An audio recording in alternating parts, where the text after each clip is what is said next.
Congress party నాయకులు కొంతమంది ఇప్పటికీ కేసీఆర్ గారు కట్టించిన మల్లన్న సాగర్ లో 21 టీఎంసీలతో ఒక సముద్రం లాగా కనిపించడం నిజంగా చాలా సంతోషంగా ఉంది.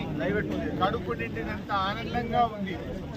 కొంతమంది కాళేశ్వరం ప్రాజెక్టు కొట్టుకుపోయిందని, కాళేశ్వరం ప్రాజెక్టు మునిగిపోయిందనేటువంటి వాళ్లకు ఇది చెంపపెట్టు లాంటి సమాధానం నిండిన మల్లన్న సాగర్ చెప్తా ఉంది.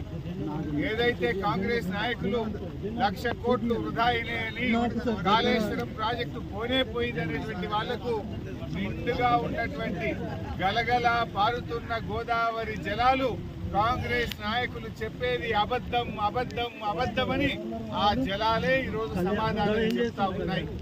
నేను అడుగుతా ఉన్న కాంగ్రెస్ పార్టీ నాయకులను, ఇలా కాళేశ్వరం కొట్టుకపోతే ఈ మల్లన్న సాగర్ లో 21 టీఎంసీల నీళ్లు ఎక్కడి నుంచి వచ్చాయి అని నేను అడుగుతా ఉన్నా.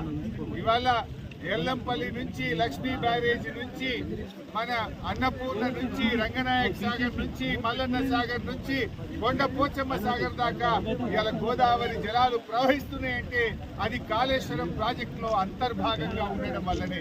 మల్లన్న సాగర్ నిండు కుండలాగున్నదంటే ఇది కాళేశ్వరంలో అంతర్భాగం కాదా అని ఆ మాట్లాడేటువంటి నాయకులు నేను అడుగుతా ఉన్నా.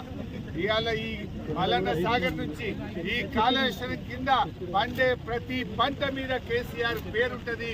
ప్రతి రైతు గుండెలో కేసీఆర్ పేరు నిలబడి